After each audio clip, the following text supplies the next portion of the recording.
വിദ്യാർത്ഥികൾക്ക് എതിരെ ഗുരുതരമായ അനീതി നടന്നു എന്നതൊരു വസ്തുതയാണ്.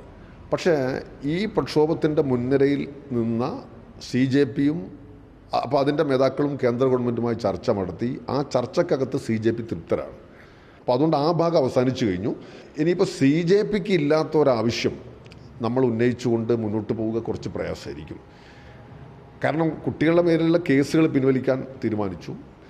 ഈ പുതിയ തലമുറയുടെ ആവേശത്തിൻ്റെ മുൻപിൽ, അവരുടെ ധീരമായ തീരുമാനത്തിൻ്റെ മുമ്പിൽ ഇവരുടെ ഒരു നരേറ്റീവും വിലപ്പോയില്ല. ഇപ്പോൾ MP മാരുൾപ്പെടെ ധാരാളം ആളുകൾ തെറ്റായ കാര്യങ്ങൾ സോഷ്യൽ മീഡിയയിലൂടെ BJPക്ക് വേണ്ടി പ്രചരിപ്പിച്ചു. പക്ഷേ എല്ലാം പൊളിഞ്ഞ് പാളീസാകുന്ന ഒരു കാഴ്ചയാണ് നമ്മൾ കണ്ടത്.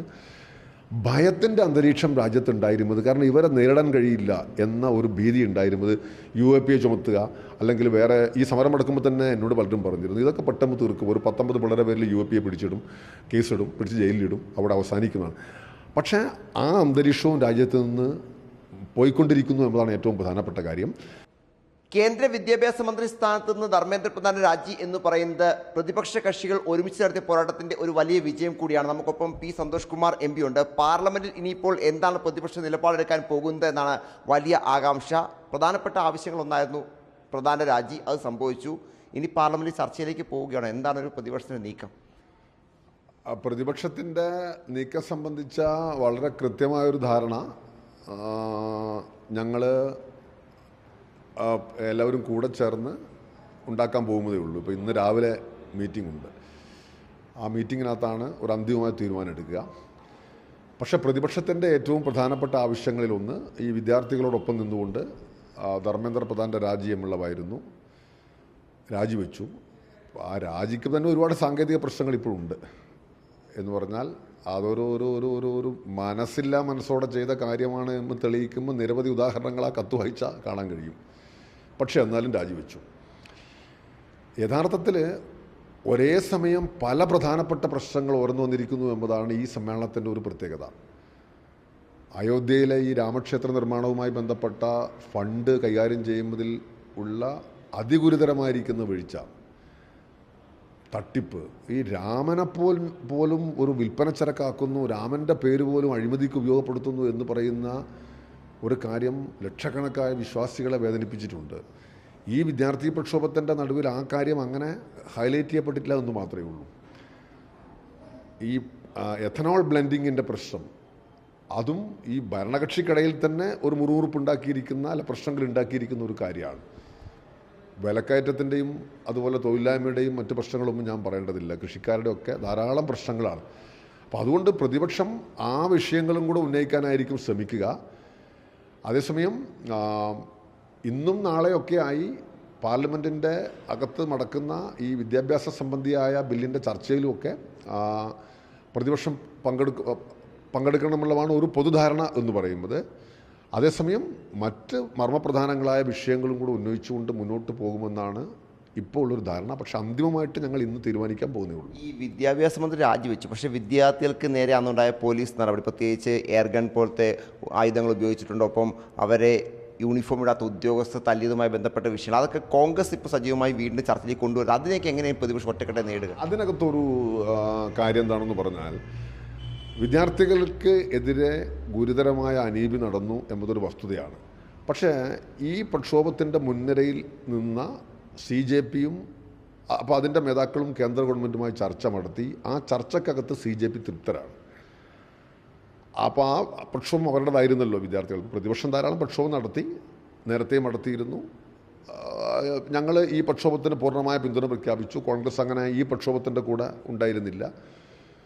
NSUIക്കെങ്കിലും ആ അതിൻ്റെ ഒരു സാഹചര്യം പരിഗണിച്ചുകൊണ്ട് ചേരാമായിരുന്നു എന്ന ഒരു അഭിപ്രായമൊക്കെ ഞങ്ങൾക്കുണ്ടായിരുന്നു. പക്ഷേ ഒരു സംഘടനയെ ഞങ്ങൾ ഉപദേശിക്കാൻ കഴിയുമല്ലോ. ഞങ്ങൾക്ക് അത് ഞങ്ങളുടെ ഒരു ഉത്തരവാദിത്തമല്ല അങ്ങനെ പറയാനുള്ളത്. പക്ഷേ ഇനിയിപ്പോൾ CJPക്ക് ഇല്ലാത്ത ഒരാവശ്യം നമ്മൾ ഉന്നയിച്ചുകൊണ്ട് മുന്നോട്ട് പോവുക കുറച്ച് പ്രയാസമായിരിക്കും. കാരണം കുട്ടികളുടെ മേലുള്ള കേസുകൾ പിൻവലിക്കാൻ തീരുമാനിച്ചു. നമുക്ക് കാത്തിരുന്ന് കാണാം. കാരണം അതൊക്കെ ഇപ്പോൾ പോസിബിൾ എന്നൊക്കെയുള്ളൊരു വാക്കൊക്കെ ആ ടേമിനകത്ത് ഉണ്ടെന്നാണ് ഞാൻ മനസ്സിലാക്കുന്നത്. അപ്പോൾ അതുകൊണ്ട് ചിലപ്പോൾ അതിൻ്റെ കുറേ സാങ്കേതിക പ്രശ്നങ്ങൾ വന്നേക്കാം. കാരണം ഇത്തരത്തിലുള്ള വാഗ്ദാനങ്ങൾ നമ്മൾ പലതും കാണുന്നതാണ്.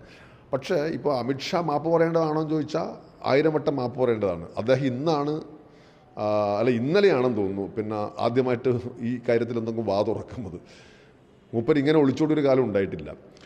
പക്ഷേ ആ മാപ്പ് പറയലും അല്ലെങ്കിൽ ഇതിനെക്കുറിച്ചുള്ള കൂടുതലായ മറ്റാവശ്യങ്ങളും ഉന്നയിച്ചുകൊണ്ട് അധികം മുന്നോട്ട് പോകാൻ കഴിയുമെന്ന് എനിക്ക് തോന്നുന്നില്ല. എന്തുകൊണ്ടെന്നാൽ ആ ചർച്ച നടത്തി ആ ചർച്ചക്കകത്ത് CJP തൃപ്തരാണ്. അപ്പോൾ അതുകൊണ്ട് ആ ഭാഗം അവസാനിച്ചു കഴിഞ്ഞു. നമുക്ക് ഈ ആവശ്യം ന്യായമാണെങ്കിലും അത് ആ നിലയിൽ ഉന്നയിച്ച് മുന്നോട്ട് പോകാൻ കഴിയുമെന്ന് എനിക്ക് തോന്നുന്നില്ല. അതുകൊണ്ട് കോൺഗ്രസ് പറയുന്നതും ഇപ്പം ഞങ്ങളെല്ലാം പറയുന്നതും ആ ആവശ്യമാണെങ്കിലും അത് അങ്ങനെ അതിശക്തമായി ഉന്നയിച്ച് പോകാനുള്ള സാധ്യത കുറവാണ്. പ്രതിപക്ഷ ചേരിയിൽ ഒരുപാട് വിള്ളലൊക്കെ ഉള്ള സമയത്താണ് ഇങ്ങനൊരു വിഷയം വരികയും പ്രതിപക്ഷം ഒറ്റക്കെട്ടായി പോവുകയും പിന്നെ വലിയ വിജയം ഉണ്ടാകുന്നത്. അതിൻ്റെ ഒരു തുടർച്ച വരും ദിവസം അതേ നിലനിർത്തണം തന്നെയാണ് ഒരു മൊത്തത്തിലുള്ള പൊതുവായ ധാരണ. ഈ നമ്മുടെ രാഷ്ട്രീയത്തിൽ സംഭവിക്കുന്ന ഏറ്റവും പ്രധാനപ്പെട്ട ഒരു കാര്യം ഈ പണം കൊടുത്തുകൊണ്ടും അതുപോലെ ഈ ഏജൻസികൾ ഉപയോഗിച്ചുകൊണ്ടും ഒക്കെ ഇങ്ങനെ പാർട്ടികളെയും MP-മാരെയും വരുതിയിൽ നിർത്തുക എന്നത് മാത്രമല്ല, അതിനേക്കാൾ ഗുരുതരമായിരിക്കുന്ന ഒരു പ്രശ്നമാണ് സോഷ്യൽ മീഡിയക്കകത്തൊക്കെ അതിഭീമമായ ഇൻവെസ്റ്റ്മെൻറ്റ് നടത്തിയിട്ട് ഫോൾസായ നരേറ്റീവ്സ് ഉണ്ടാക്കുക എന്നുള്ളത്. സത്യമേതാണ് നുണയേതാണെന്ന് തിരിച്ചറിയാൻ കഴിയാത്തവണ്ണം അതിഭീകരമായി നുണയുടെ ഒരു മലവെള്ള പാച്ചിലാണ് BJP സൃഷ്ടിക്കുന്നത്. ആ നരേറ്റീവ്സ് നമുക്ക് മനസ്സിലാക്കണമെങ്കിൽ അതത്ര എളുപ്പമല്ല. അതാണ് എൻ്റെ പ്രശ്നം. അപ്പോൾ ഈ ഡിഫക്ഷനും ഉൾപ്പെടെയുള്ള കാര്യങ്ങൾ ഒരു ഭാഗത്ത് നിൽക്കുമ്പോൾ അതിനേക്കാൾ ഭീകരമായി ഇന്ത്യയിലെ പ്രതിപക്ഷം നേരിടുന്ന ഒരു പ്രശ്നം അതായിരുന്നു. ഇപ്പോൾ അതിനെയും കൂടെ അതിജീവിച്ചുകൊണ്ട് നേടിയിരിക്കുന്ന ഒരു വലിയ വിജയമാണ്. ഈ പുതിയ തലമുറയുടെ ആവേശത്തിൻ്റെ മുൻപിൽ, അവരുടെ ധീരമായ തീരുമാനത്തിൻ്റെ മുമ്പിൽ ഇവരുടെ ഒരു നരേറ്റീവും വിലപ്പോയില്ല. ഇപ്പോൾ MP-മാരുൾപ്പെടെ ധാരാളം ആളുകൾ തെറ്റായ കാര്യങ്ങൾ സോഷ്യൽ മീഡിയയിലൂടെ BJPക്ക് വേണ്ടി പ്രചരിപ്പിച്ചു. പക്ഷേ എല്ലാം പൊളിഞ്ഞ് പാളീസാകുന്ന ഒരു കാഴ്ചയാണ് നമ്മൾ കണ്ടത്. ഭയത്തിൻ്റെ അന്തരീക്ഷം രാജ്യത്തുണ്ടായിരുന്നത്, കാരണം ഇവരെ നേരിടാൻ കഴിയില്ല എന്ന ഒരു ഭീതി ഉണ്ടായിരുന്നത്. UAPA ചുമത്തുക അല്ലെങ്കിൽ വേറെ ഈ സമരം നടക്കുമ്പോൾ തന്നെ എന്നോട് പലരും പറഞ്ഞിരുന്നു ഇതൊക്കെ പെട്ടെന്ന് തീർക്കും, ഒരു 19 പിള്ളേരെ പേരിൽ UAPA പിടിച്ചിടും, കേസിടും, പിടിച്ച് ജയിലിലിടും, അവിടെ അവസാനിക്കുന്നതാണ്. പക്ഷേ ആ അന്തരീക്ഷവും രാജ്യത്ത് നിന്ന് പോയിക്കൊണ്ടിരിക്കുന്നു എന്നതാണ് ഏറ്റവും പ്രധാനപ്പെട്ട കാര്യം. സമ്മേളനം തുടങ്ങുമ്പോൾ ഇപ്പോൾ ഓൾ പാർട്ടി മീറ്റിംഗ് 19-ാം തീയതി ഉണ്ടായിരുന്നപ്പോൾ പ്രതിപക്ഷം ദുർബലമായിരുന്നു. കാരണം ഏതാണ്ടൊരു 40 പേർ കഴിഞ്ഞ സമ്മേളന കാലത്ത് പ്രതിപക്ഷ നിരയിൽ ഉണ്ടായിരുന്നവർ അങ്ങോട്ടേക്ക് പോയി. പക്ഷെ പോയവർ ഒറ്റപ്പെട്ടു, അവരെ ജനങ്ങൾ തിരിച്ചറിഞ്ഞു എന്നുള്ളതല്ലാതെ പ്രതിപക്ഷത്തിന് വേറൊരു കുറവും സംഭവിച്ചില്ല. സാങ്കേതികമായൊരു 10-40 കുറവുണ്ടാവാം, പക്ഷേ വർദ്ധിത വീര്യത്തോടു കൂടി ഇന്ത്യയിലെ പ്രതിപക്ഷത്തിന് അണിനിരക്കാൻ സാധിക്കുന്നു എന്നതുകൂടിയാണ് ഈ ഘട്ടങ്ങളിൽ ഉണ്ടായിട്ടുള്ള ഏറ്റവും പ്രധാനപ്പെട്ട കാര്യം. പുതിയ പരീക്ഷാ ചോർച്ചയ്ക്ക് തടയുന്നുള്ള ബില്ലുമായി ബന്ധപ്പെട്ട വിശദാംശങ്ങൾ പുറത്തു ബില്ല് സർക്കുലേറ്റ് ചെയ്ത് തുടങ്ങി. ഈ ബില്ലിൻ്റെ ഒരു ഉള്ളടക്കത്തെക്കുറിച്ച് എന്താണ് പ്രതിപക്ഷത്തിൻ്റെ അഭിപ്രായം? നമ്മുടെ ഒരു കാര്യം എന്ന് പറയുന്നത് ബില്ലിപ്പോൾ സർക്കുലേറ്റ് ചെയ്ത് ഞങ്ങളൊക്കെ അത് വായിച്ചു.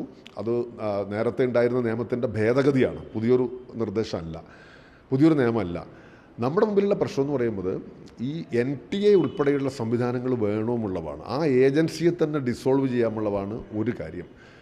രണ്ടാമത്തെ കാര്യം, കോച്ചിങ് മാഫിയയെ ഉൾപ്പെടെ നമ്മൾ ശക്തമായി നിയന്ത്രിക്കണം. നമുക്കിപ്പോൾ നിയമങ്ങളില്ലായികയല്ല പലപ്പോഴും ഉള്ള പ്രശ്നം, അപ്പോൾ നടപ്പാക്കുമുണ്ടെന്നുള്ളതാണ്. ഇപ്പോൾ ഞാൻ ഈ സന്ദർഭത്തിൽ പറയേണ്ട ഒരു കാര്യമല്ലെങ്കിലും നമ്മുടെ നിർഭാഗ്യകരമായ നിർഭയ കേസ് ഉണ്ടായാലോ ഡൽഹിയിൽ, ഇന്ത്യയെ ആകെ ഇളക്കി മറിച്ചൊരു പ്രക്ഷോഭമായിരുന്നു അത്. ജന്തർ മന്ദിറിൽ ഒരു പക്ഷേ ഇതിനേക്കാൾ ജനം കൂടിയ ഒരു പ്രക്ഷോഭമാണെന്ന് വേണമെങ്കിൽ പറയാം.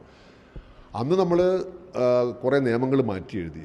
അന്നത്തെ CRPCക്കകത്തും ധാരാളം മാറ്റങ്ങൾ വരുത്തി, വളരെ ശക്തമായ ചില മാറ്റങ്ങൾ വരുത്തിയെങ്കിലും പിന്നീടാണ് നമ്മുടെ രാജ്യത്ത് ഞെട്ടിച്ച RG കാർ ഹോസ്പിറ്റലിലെ സംഭവം ഉണ്ടാകുന്നത്.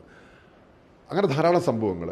അപ്പം നിയമനിർമ്മാണം എന്ന് പറയുന്നത് പലപ്പോഴും ഒരു പരിഹാരമാവുന്നില്ല എന്നതിൻ്റെ പ്രശ്നമുണ്ട്. ഈ നിയമം എങ്ങനെയാണ് നമ്മൾ ഇംപ്ലിമെൻറ്റ് ചെയ്യുന്നില്ലാണ്, അതിനുള്ള ഇച്ഛാശക്തി ഉണ്ടോ എന്നുള്ളതാണ്. അതിനുള്ള ഇച്ഛാശക്തി പലപ്പോഴും ഈ മേഖലയിൽ കുറവാണ്. കാരണം ഈ മാഫിയക്ക് രാഷ്ട്രീയ നേതൃത്വമായിട്ട് അടുത്ത ബന്ധമുണ്ട്. ഈ രാഷ്ട്രീയ നേതൃത്വവുമായും ഉന്നത ഉദ്യോഗസ്ഥന്മാരുമായും അടുത്ത ബന്ധമില്ലാത്ത ഒരു ആളുകൾക്കൊന്നും ഇത് ചെയ്യാൻ കഴിയില്ല.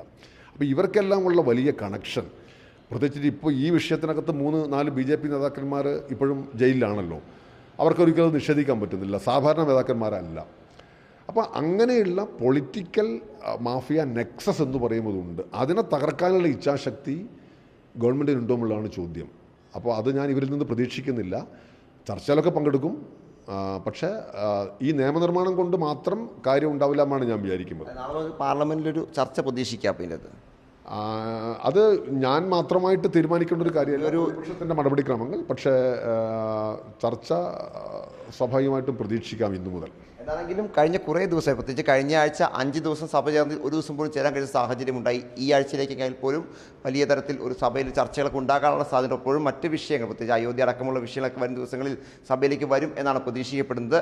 വീണ്ടും Sandeep Nobel Marikkaran, in reporter, Delhi.